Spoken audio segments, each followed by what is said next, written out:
안녕하세요. 항상 사연을 듣기만 하다 이렇게 보내게 될 줄은 몰랐는데 용기 내서 몇 자 적어봅니다. 저는 전주에서 부동산을 하면서 아들을 혼자 키우고 있는 40대 여자예요. 결혼할 때만 해도 이혼하고 이렇게 혼자 애를 키우게 될 거라고는 상상도 못했는데 살다 보니 이렇게 살아가고 있습니다.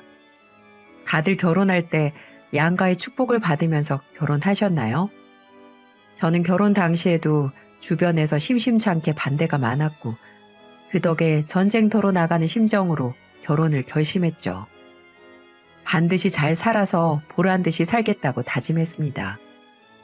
하지만 부부 문제가 저 혼자만 이를 악물고 정신 바짝 차린다고 사라지는 문제가 아니라는 걸 너무 긴 시간을 돌아 알게 됐죠.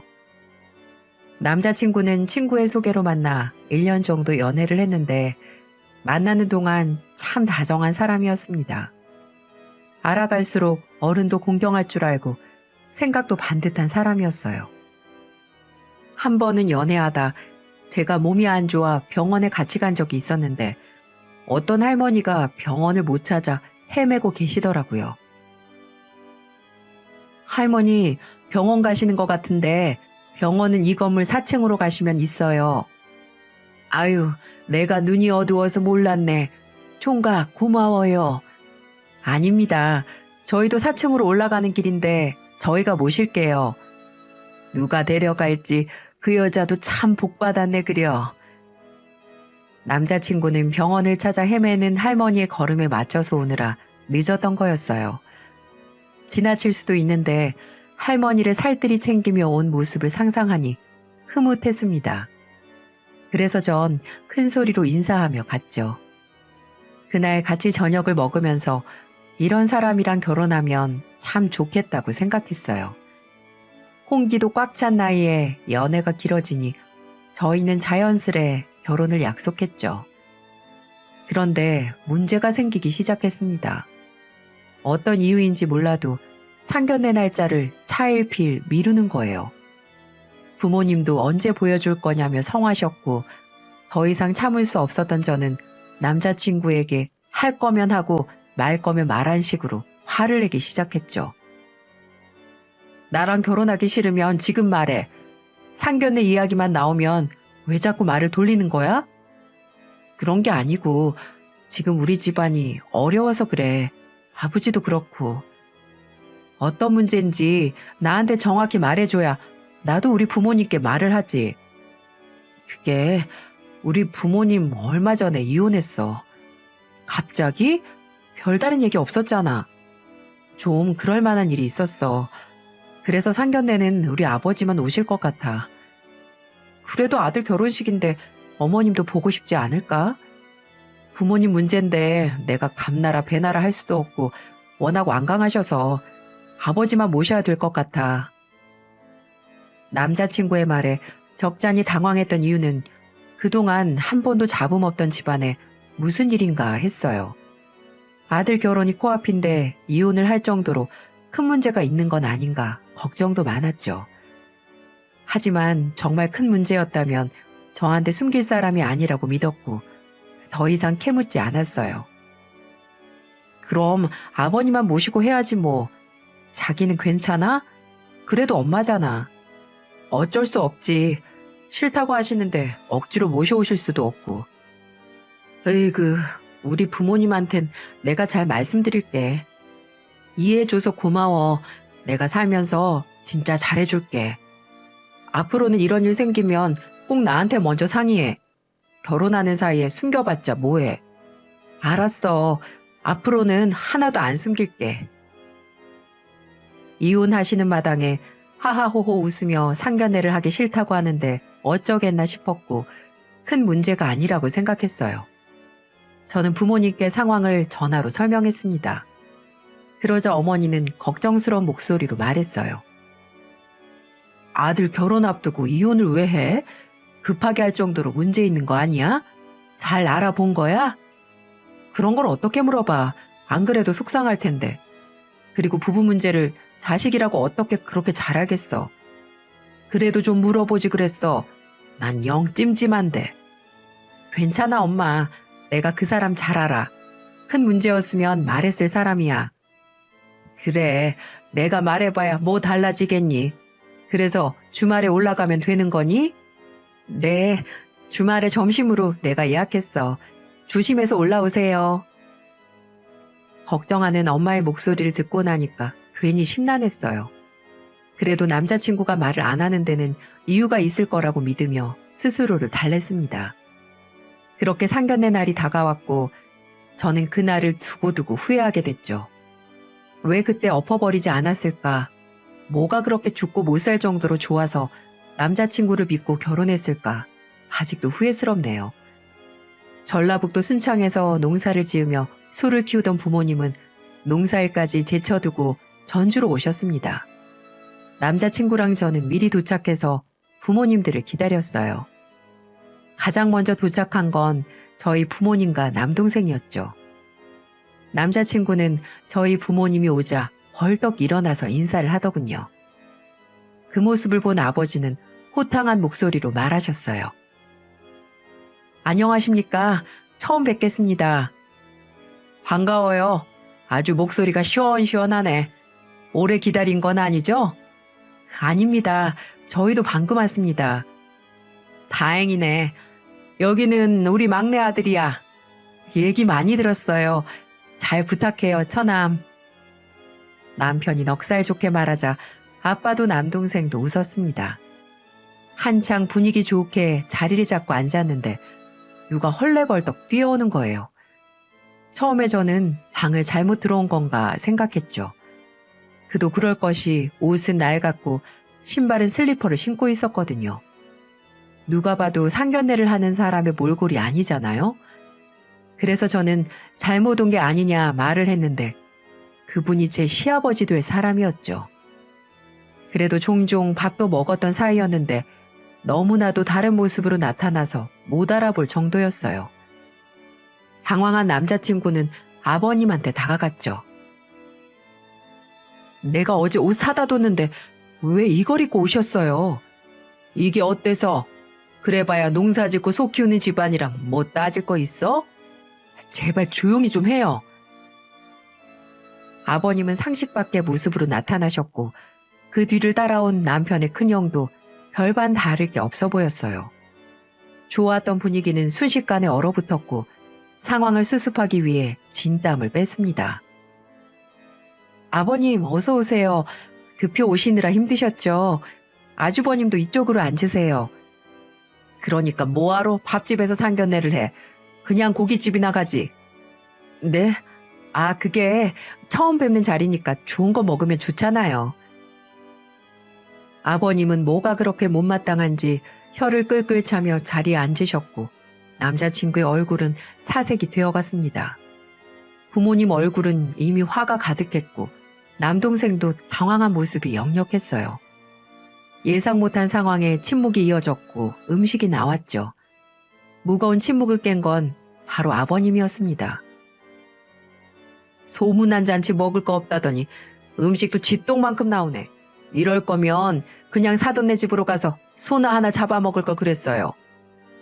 그래도 애들이 생각해서 예약했는데 맛있게 먹어야죠. 부족하면 더 시키세요. 아유, 누구 코에 붙여요. 그래도 돈 좀 있으시나 봐요. 이런 것도 더 시킬 정도면.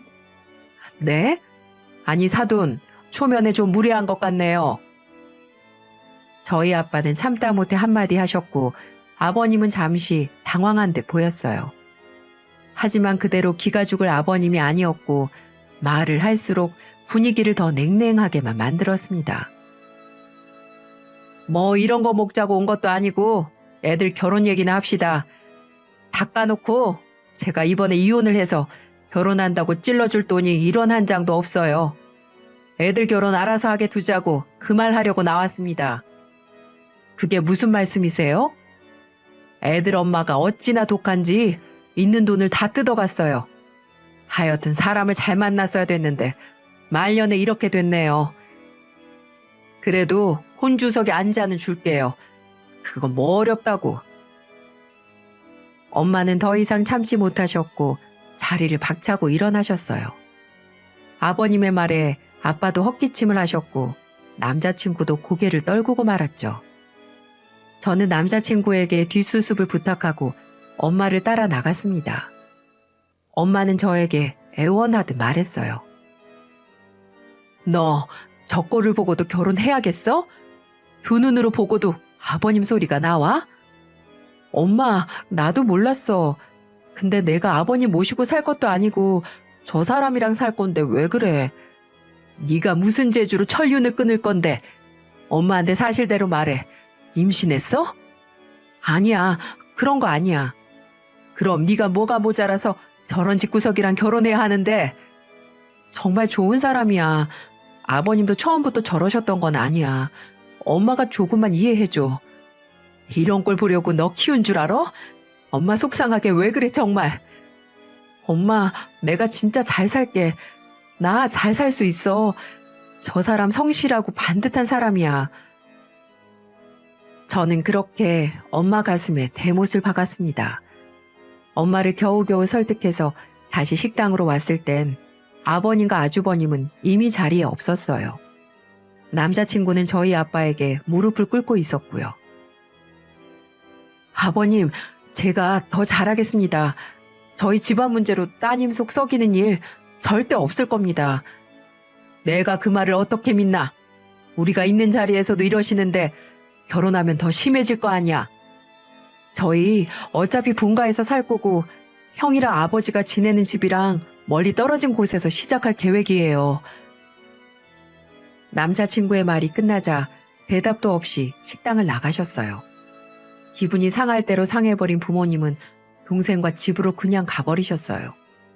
그날 저녁 저는 이제 거리낌 없이 다 짚고 가려고 남자친구에게 이야기 좀 하자고 했죠. 아버님, 왜 이혼하신 거야? 생각해보니까 결혼 앞두고 이혼할 정도면 어머님도 참지 못할 게 있었을 거 아니야. 그게 우리 아빠가 바람을 피는 바람에. 뭐? 그 얘기를 왜 지금 해? 나는 좋게 합의하고 헤어진 줄 알았어. 갈라서는 마당에 좋게 헤어지고 말고가 어딨어. 그리고 부모님 문제니까 내가 뭐라 할 수 있겠어? 부모님한테 못해도 나한텐 했어야지. 오늘 우리 엄마 아빠 얼마나 당황하셨는 줄 알아? 미안해. 나도 아빠가 저렇게까지 행동할 줄 몰랐어. 이해 좀 해줘라. 이건 제대로 해줘. 나 결혼하고도 자기 부모님 문제로 속 시끄럽기 싫어. 최대한 결혼 전에 다 정리해.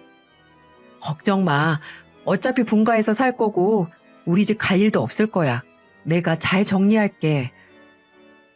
남자친구라고 부모님이 이혼할 거라고 생각이나 했겠어요? 그때도 사랑에 눈이 멀어서 다 해낼 수 있을 거라고 믿었습니다. 살다 보면 예상치 못한 일이 많을 텐데 같이 이겨낼 각오 없이 결혼을 결심했을 리가 없으니 힘이 되어주자 생각했죠. 부모님의 반대에도 식장을 예약했고 잘 살아보겠다고 남자친구와 매일같이 찾아가서 허락해달라고 사정했습니다. 지성이면 감천이라고 겨우 부모님 마음을 돌렸다 싶었는데 현실은 더 냉혹했어요. 넘어야 할 큰 산이 또 있었죠. 남자친구의 아버님에 이어 형이 술을 먹고 폭력 사건에 휘말리는 바람에 합의금으로 모아둔 돈을 전부 써버렸습니다. 형은 그냥 놀고 먹는 백수 건달이었어요.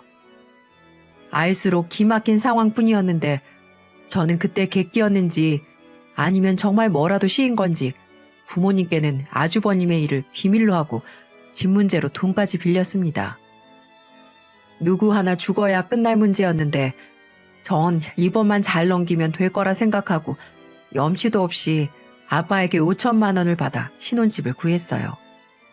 집 계약을 끝내고 아빠한테 전화를 걸었는데 아빠는 힘없는 목소리로 말하셨죠. 아빠, 죄송해요. 그리고 감사해요. 너만 잘 살면 돼. 네가 좋다니까 아빠는 그냥 믿어주는 거야. 정말 잘 살게요. 아빠와 전화를 끊고 알 수 없는 눈물이 흘렀어요. 아마 전 내심 뭔가 잘못됐다는 걸 알면서도 차마 다 엎어버릴 용기가 없었습니다. 그때는 정말 하나의 고비라고만 생각할 수밖에 없었죠. 여차저차 우여곡절 끝에 결혼식 당일이 됐고 그날은 그래도 아버님도 아주버님도 말끔히 차려입고 나왔더라고요. 그런데 아주버님은 축의금도 없이 와서 밥은 제일 많이 처먹고 갔습니다. 뱃속에 거지가 들어앉았는지 식이 끝나고 인사를 하러 가보니 그때까지도 개걸스럽게 먹고 있더군요. 그때 뒤통수라도 한 대 쳐줬어야 했는데 지금 생각하니 아쉽기만 합니다. 그렇게 저희의 파란만장 결혼식이 끝나고 어느덧 결혼 7년차 부부가 됐어요. 힘들게 큰소리 떵떵 치고 결혼했으면 잘 살았어야 했는데 전 이혼까지 하고 사형까지 쓸 정도로 크고 작은 일들이 끊이질 않았습니다.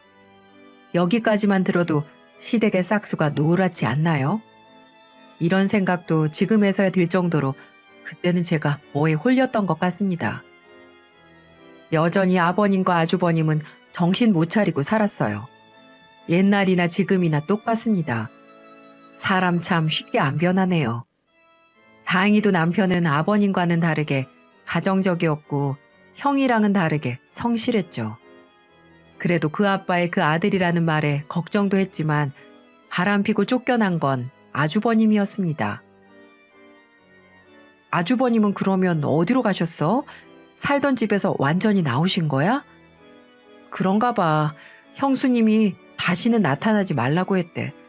애도 안 보여주는 것 같더라. 그치. 애 보여주기 싫지. 형님이 고생 많았겠다. 지금 어디 고시원에 사나 봐. 돈이라도 좀 보내줘야 하나. 당신 절대 돈 보내주지 마. 아주버님 여태 취업도 제대로 못 해봤잖아. 힘들면 나가서 벌겠지. 그래도 어떻게 모른 척해. 절대 도와주지 말고 도와줄 거면 일자리를 알아봐줘. 우리도 애 키워야 되는데 한 번 도와주면 끝도 없어. 그 와중에 자기 형이라고 도와주려고 하는데 솔직히 아주버님은 제대로 돈 한 번 벌어본 적이 없었어요. 맨날 일을 못할 이유만 100만 가지가 넘었죠. 추워서 일하기 싫고 더워서 일하기 싫은 사람 본 적 있나요? 우리 아주버님은 천생이 배짱이 팔자였고 우리 남편은 그런 아주버님을 신경 쓸 여유도 없으면서 도와주려고 하는 거예요. 그래서 딱 잘라서 안 된다고 했죠. 사실 줄 수야 있지만 아주버님 성격에 한 번이 어렵지 낯짝이 두꺼워서 돈 맡겨놓은 사람처럼 행동할 게 뻔했어요. 아주버님 일이 넘어갔다 싶으면 또 아버님이 사고를 치셨죠. 둘이 짝이라도 하듯 번갈아 가면서 말이죠. 개가 똥을 끊지 아버님의 계집질은 날이 갈수록 노골적으로 변해갔습니다. 결혼 생활 동안 아버님의 여자는 많이 바뀌었는데 어머님이라 부를 만한 사람은 없었어요. 이런 말도 참 웃기죠. 어머님이 새로 생긴 것도 아니고 그럴 만한 사람이 없었다니 얼마나 많은 여자들이 스쳐갔겠어요. 그렇게 여자가 끊이지 않던 아버님이 암에 걸려 쓰러질 땐 혼자였습니다. 기가 막히죠. 혼자 사는 아버님이 암까지 걸렸으니 집을 들여다보긴 해야겠어서 가보니까 가관이었어요. 여기서 그동안 어떻게 살았나 싶을 만큼 허름했죠. 아버님, 좀 괜찮으세요? 죽이라도 좀 드셔야죠. 너는 이런 집에서 밥이 넘어갈 것 같니? 답답하고 좁아서 속이 터지겠는데. 그래도 뭘 좀 드셔야죠. 됐다. 나 큰애 아파트라도 가서 살아야겠어. 혼자서는 도저히 힘도 없고 사는 것 같지도 않아. 아버님, 저희도 방 없어요.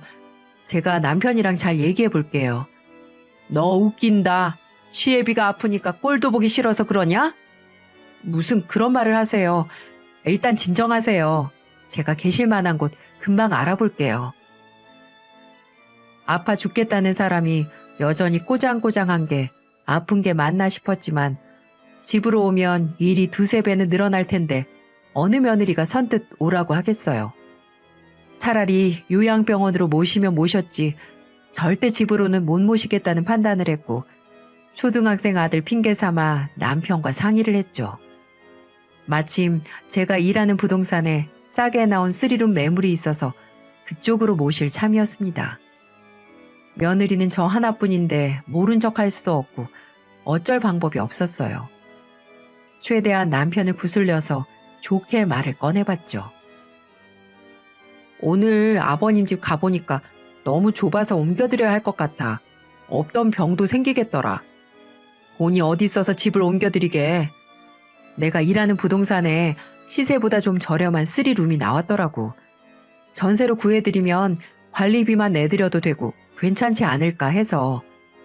그럼 차라리 요양병원은 어때? 그건 아니지. 자식들이 아직 건강하게 살아있는데. 그리고 몸이 죽을 것처럼 안 좋으신 것도 아니고 당신 아버지는 내 아버지기도 하는데 며느리로서 이 정도도 못하겠어? 그러니까 당신도 우리 부모님한테 잘해야 된다. 만약에 함부로 했다가는 내 주먹으로 혼내줄 줄 알아. 아유, 걱정 마세요, 여사님. 무슨 일이 있어도 우리 장모님 장인어른은 내가 하늘처럼 모실 테니까. 전 결국 아픈 아버님을 좁아터진 원룸에 둘 수 없어서 3룸을 전세로 계약해서 이사를 해드렸어요. 아무리 미운 시아버지여도 나이 드셔서 그런지 쇠약해진 모습에 마음이 아팠죠. 그래도 옮겨드리고 나니까 마음은 편했습니다. 돈이야 제가 더 열심히 벌면 된다고 생각했어요. 하지만 전 아버님을 너무 안일하게 생각했고 아픈 사람이 무슨 사고를 치겠나 했는데 또 한 번 발등을 찍히고야 말았습니다. 아버님 말이야, 혼자 사시는데 관리비가 좀 많이 나오네? 뭐? 그럴 리가. 근데 당신은 왜 그렇게 돈돈거려? 아픈 사람이 쓰면 뭐 얼마나 쓴다고. 생각보다 많이 나오니까 그렇지. 당신 아버지였어도 그렇게까지 야박하게 따질 거 아니잖아. 나는 그냥 갈수록 많이 나오니까 하는 소리잖아. 관리비는 당연히 제가 내고 있었어요. 그런데 어느 날부턴가 아무리 생각해도 혼자 쓰는 관리비 치고는 너무 많이 나온다 싶었습니다. 몇 달째 관리비가 많이 나오길래 가봐야겠다 싶어서 집으로 가봤죠. 군뱅이도 구르는 재주가 있다던데 왜 저희 아버님은 아무것도 없으면서 여자 꿰는 재주만 있을까요? 집을 가보니 아주 살림을 차렸더군요. 베란다를 보니 여자 속옷도 널려 있었습니다. 집안 곳곳은 난장판이었고 참을 수 없는 분노가 치밀어 올라 아버님 방으로 향했죠. 그런데 세상에 아버님은 웬 낯선 여자와 애정 행각을 하고 있었고 기가 막히는 상황에 들고 있던 가방마저 떨어뜨렸습니다. 낯선 여자는 저를 보고 놀라서 소리를 질렀어요. 넌 노크도 몰라? 시애비 방문을 누가 그렇게 열어? 아버님, 지금 뭐 하시는 거예요? 네가 자주 와서 밥을 해주는 것도 아니고 그럴 수 있지 뭐. 신경 꺼라. 정말 너무하시네요. 저 아버님 살림 차리라고 집 해드린 거 아니고 건강해지라고 해드린 거예요. 이깟 전셋집 가지고 생색은 모른 척 해라. 시애비 일에 끼어들어서 분란 만들지 말고. 숟가락들 힘만 있다면 뭐든 한다더니 참 쓸데없는 쪽으로 애쓴다고 싶더군요. 대체 무능력한 아버님한테 왜 여자가 끊이지 않을까 생각해봤지만 뭐 저도 이 집 구석 보고도 결혼을 했는데 누굴 욕하겠나 싶어서 말았습니다. 더 이상 싸우고 싶지 않아서 보고도 못 본 척 했어요. 하지만 이 일은 저희를 이혼까지 몰아갔습니다. 무엇보다 바보처럼 믿음만으로 결혼했던 제가 이혼을 결심할 정도로 충격적인 일이었어요. 그날 이후로 남편의 행동이 바뀌기 시작했어요. 달력을 보니 아빠 생신이 다가오고 있어서 남편에게 주말에 시간 비우라고 말을 했는데 안 간다는 겁니다. 못 가는 게 아니고 안 간다는 말에 무슨 큰일이라도 있냐고 물었더니 글쎄, 요새 너도 나도 주식하는데 나도 주식 공부 좀 하려고. 뭐? 그거 주말에 하루 더 한다고 떼돈 버는 것도 아닌데 사위 노릇은 해야지. 참나, 우리 집 가는 건 그렇게 싫어하면서 소똥 냄새 나는 시골은 문턱이 닳도록 가네. 문턱이 닳아? 몇 번이나 갔다고 그런 소리를 해. 뭐 금송아지라도 있나? 아무튼 난 안 갈 거야. 당신 혼자 가. 그리고 이따 우리 회사 직원 올 거야. 밥이나 좀 해도. 무슨 이 저녁에 직원이 와. 당신 진짜 너무한 거 아니야? 지금 돈도 제대로 못 벌면서 이까지 달고 온다고 무시해? 두고 봐. 내 돈 벌어서 찍소리도 못하게 할 테니까. 그래, 어디 벌어나와 봐. 내 돈 버는 건 뭐 쉽냐? 남편은 제 말을 듣지도 않고 안방문을 닫고 들어갔습니다. 저녁을 먹고 아들을 재우고 거실에 있는데 남편과 같이 일하는 캐피탈 채권팀의 남자 하나가 찾아왔더라고요. 다급하게 온 사람처럼 정신이 하나도 없어 보였어요. 이 밤에 저렇게 헐레벌떡 온 걸 보면 진짜 떼돈이라도 벌만한 일인가 했습니다. 그런데 제 예상과는 전혀 다른 대박을 터뜨리려고 온 거였어요. 안녕하세요. 이 시간에 웬일이세요? 아, 네.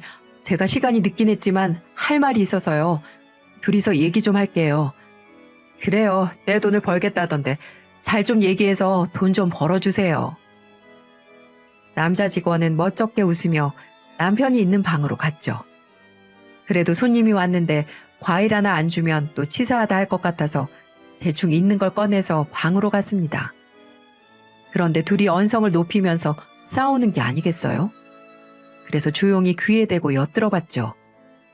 그런데 세상에 내 돈을 벌겠다는 사람 둘이서 나란히 돈을 다 잃은 것 같았어요. 놀라고 황당한 듯한 남편의 목소리가 들렸죠.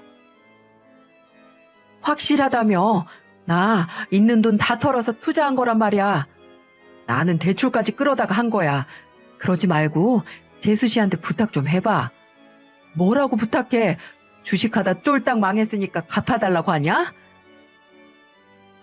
저는 남편의 말을 듣고 방문을 벌컥 열었습니다. 당황한 두 사람은 일제히 저를 쳐다봤고 저는 화가 난 목소리로 말했죠. 방금 그게 다 무슨 말이야? 망했다니? 뭘 갚아? 여보, 그게 아니고 내 말 좀 들어봐. 형은 잠깐 나가 있어. 둘이 같이 사고 쳤는데 같이 해명해야지. 내가 다 설명할게. 형, 잠깐 나가봐. 저희 부부 눈치를 보던 남직원은 나갔고 둘만 남게 되자 남편은 무릎을 꿇었습니다. 그리고는 제 팔에 매달려서 자초지종을 설명하더군요. 집에 온 남직원이 확실한 정보라며 알려줬고 대충 알아보고 확실한 정보 같아서 퇴직금까지 털어서 투자했다는 말이었어요. 진짜 미쳤구나. 나 화병 나서 죽는 꼴 보려고 그러는 거야? 당신이 우리 집 무시하니까 빨리 돈 벌려고 그랬어. 나도 이렇게 될 줄을 몰랐다고. 정말 당신까지 왜 그래? 아버님 일만 해도 힘들어 죽겠는데 당신까지 이러면 내가 속 터져서 어떻게 살겠냐고. 여보, 이번만 봐줘. 이번만 막아주면 절대 안 할게. 아니, 나 절대 못 갚아줘. 있어도 없어. 언제까지 밑빠진 독에 물 붓고 못 살겠어. 저는 남편의 손을 뿌리치고 나왔습니다. 밖으로 나오자 거실에 어정쩡하게 서 있는 남자 직원이 보였죠. 시댁 식구들도 모자라 이젠 남편의 동료까지 돈 좀 빌려달라고 올 거라고는 상상도 못했어요. 남편과 이야기가 제대로 안 됐다는 걸 눈치챈 남직원은 신발도 제대로 못 챙겨 신고 나가버렸습니다. 그야말로 집안을 쑥대밭으로 만들어 놓고 튄 거예요. 현관문이 열렸다가 닫히는 소리를 들은 남편이 나왔고 전 남편에게 선전포고하듯이 말했습니다. 아버님 전셋집도 뺄 거야. 더 이상은 이렇게 못 살겠어. 제 말을 들은 남편은 애걸복걸했지만 다음날 저는 바로 집을 내놨어요. 제가 집을 내놓던 날 남편은 외박을 했습니다. 이젠 정말 막 나가는구나 싶어서 전화도 안 했죠. 사실 이때부터 조금씩 이혼을 생각했던 것 같아요. 천륜을 못 끊으면 이혼이라도 불사하려고 했죠. 그렇다고 외박까지 할 줄은 몰랐는데 기가 막혔습니다. 그래도 믿고 산 세월이 있는데 믿을 수 없었어요. 친정에는 자세히 말도 못하고 아빠 생일이 다가왔습니다. 저는 아들만 데리고 친정에 있는 부모님을 뵈러 내려갔죠. 그런데 제가 시댁일로 정신없던 사이 아빠 치아가 다 빠져 있는 거예요. 아빠는 경운기에서 내려오다 넘어졌다는 말만 할 뿐이었죠. 평생 경운기 타다 떨어진 적 없는데 갑자기 왜 다쳐? 니네 아빠가 만년 청춘도 아니고 무릎 관절이 아파서 그랬어. 그래도 그렇지. 그럼 나한테 말을 했어야지. 전주에 있는 사람한테 전화해서 뭐하게. 그리고 밥 먹는데 아무 문제 없으면 됐지. 아빠, 내가 해줄게. 제발 병원 가자. 됐어. 네 남동생 이번에 장가 보내느라 돈 많이 썼어. 정 불편하면 그때 갈게. 앞으로 상견례도 해야 되고 사람 만날 일이 얼마나 많은데 내가 그 돈 줄게. 병원 가자. 결단코 싫다는 아버지를 설득했고 저는 임플란트 비용으로 1,000만 원을 보내드렸어요. 엄마는 미안하다며 사과를 하는 게 아니겠어요? 죄송한 마음에 괜찮다며 말했습니다. 엄마 괜찮아. 나리 그 정도도 못해줘. 임플란트 새로 하고 잘 먹는 모습 보여주면 그게 갚는 거야. 못하는 소리가 없어. 치과 치료 잘 받으시고 아빠 경운기 조심해서 타시라고 해. 아빠가 경운기 타다 그랬다고 했어? 경운기에서 내려오다가 다리에 힘이 풀리셨대. 참나. 그래, 알았어. 내가 아빠 잘 챙길게. 너는 니네 집이나 신경 써. 알았어. 병원 다녀오면 전화해줘. 다시 집으로 돌아가기 전에 엄마에게 돈을 드렸고 엄마는 고맙다고 했지만 어딘가 석연찮아 보이셨어요. 아빠가 다쳐서 많이 속상해서 그렇겠구나 싶었죠. 무거운 마음으로 집을 왔는데 이 인간은 어디서 죽기로 한 건지 코빼기도 안 보였습니다. 하도 사고만 쳐서 조용하니까 불안해져서 전화를 했더니 전화도 안 받더군요. 대체 왜 그렇게 속을 썩이는 건지 그냥 성실했던 남편이 무슨 바람이 불어서 주식에 손을 댔나 싶었죠. 안 그래도 심란한데 아버님한테 전화가 왔더라고요. 네가 시애비를 무시해도 유분수지? 집까지 빼더니 생활비도 안 보내? 아버님이야말로 하나뿐인 손주 용돈 한 번 준 적 있으세요? 그래, 돈 없으면 시댁도 아니다 이거지? 저 그동안 허울뿐인 시댁에 손 벌릴 생각 해본 적 없고요. 오히려 아버님 집 관리비에 용돈에 할 만큼 했어요. 그거 다 계산하고 있었네.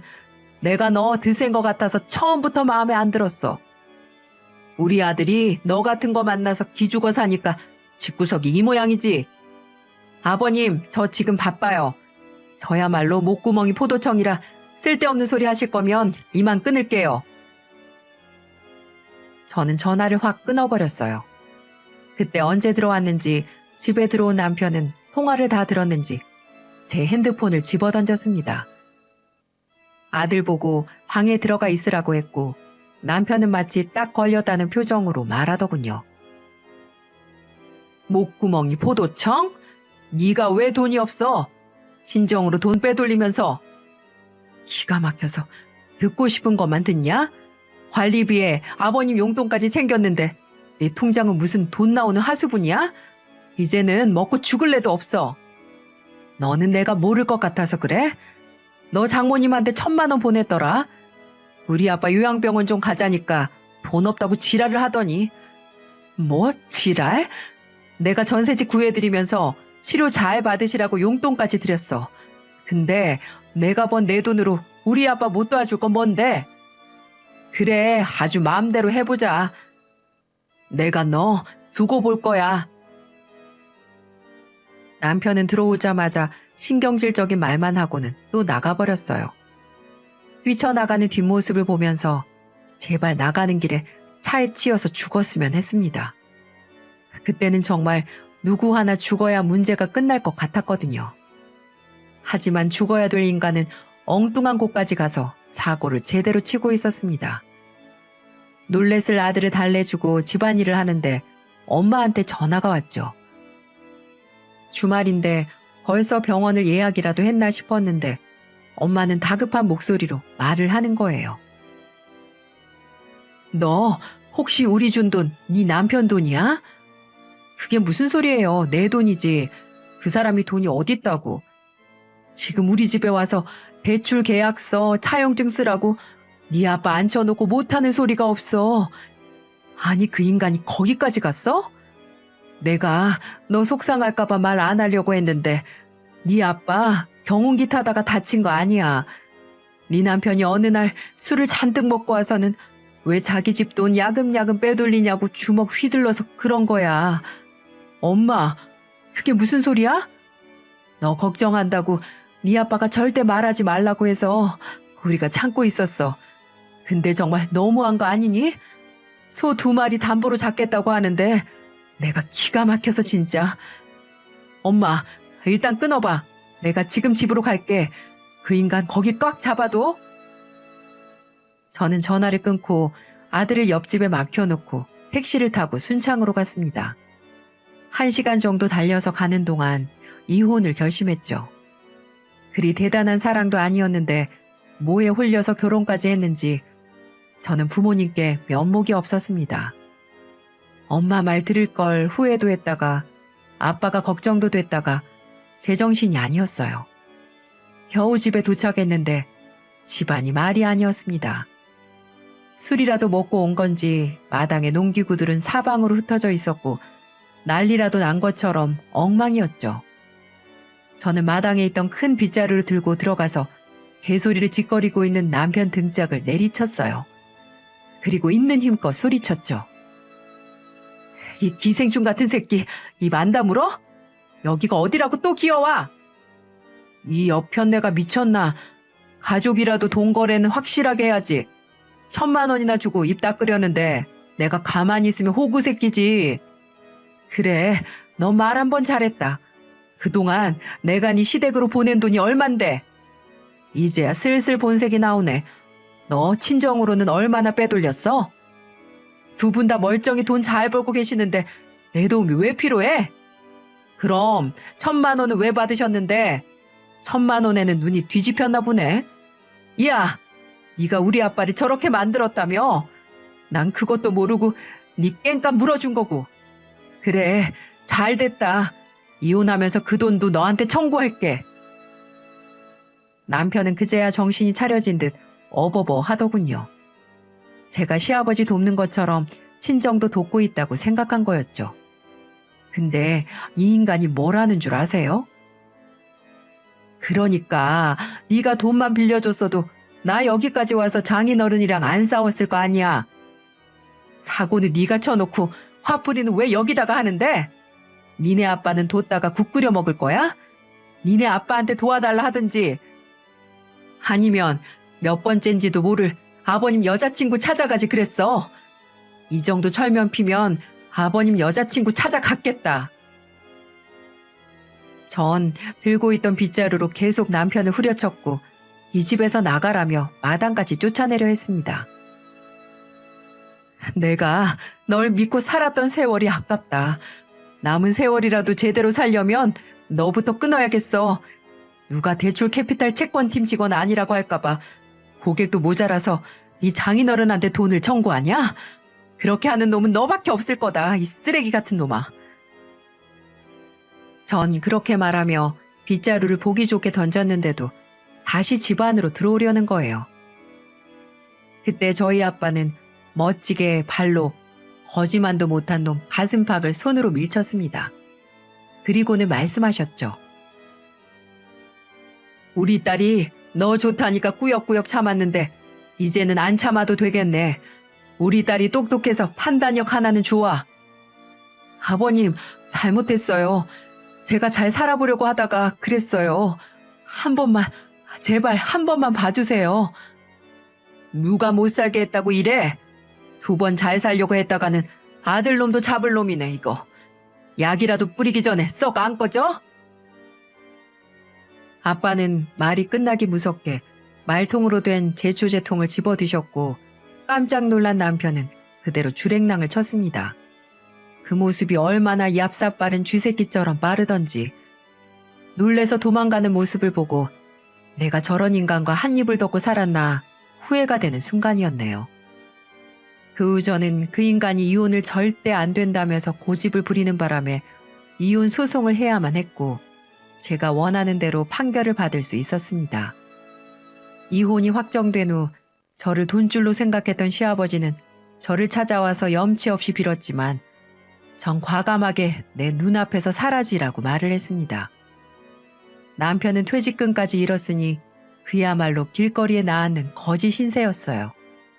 남자 둘이 뭘 못하겠어요? 숟가락들 힘만 있으면 계집질도 하는데 막노동 거뜬 하겠죠. 그런데 그 이후에도 정신을 못 차렸는지 애를 봐서라도 돈 좀 빌려달라는 전화는 한동안 쉴 새 없이 하는 게 아니겠어요? 머릿속에 나사 하나 빠진 듯 했습니다. 우리 같이 살았던 정이 있는데 나 돈 좀 빌려줘. 지금 집에서도 쫓겨나게 생겼어. 살았던 정은 개뿔. 난 같이 살았던 분노밖에 안 남았다. 한 번만 더 전화하면 신고할 테니까 끊어. 저는 이렇게 말하며 한 번만 더 손을 빌리면 자식 새끼도 평생 못 볼 줄 알라면서 얼음장을 놓았습니다. 옛말에 자식 둔 부모 근심 놓을 날 없다는 말이 있는데 저희 부모님은 이제 저를 보면 한시름 덜었다며 좋아하십니다. 최근에 들리는 소식으로는 전 남편은 시아버지와 둘이 월세 40짜리 투룸에서 사는 것 같았어요. 그 나이에 제대로 된 집 하나 없이 나중에 정말 어떻게 살려나 모르겠습니다.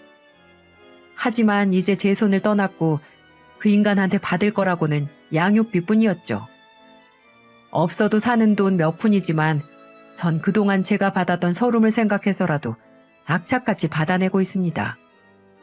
아니 지금껏 잘 주더니 이번 달은 정해진 날짜에서 8일이나 지나도 안 주고 있네요.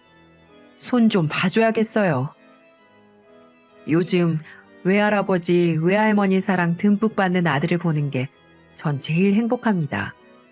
자연 속에서 무럭무럭 크고 있어요. 산으로 들로 꽃 피는 계절이 오니까 좋은 걸 많이 보여주려고 노력하고 있죠. 돌이켜보면 그때도 낌새는 이상했는데 왜 그런 선택을 했을까 싶네요. 하지만 이미 벌어진 일 후회해서 뭐 하겠나 싶습니다.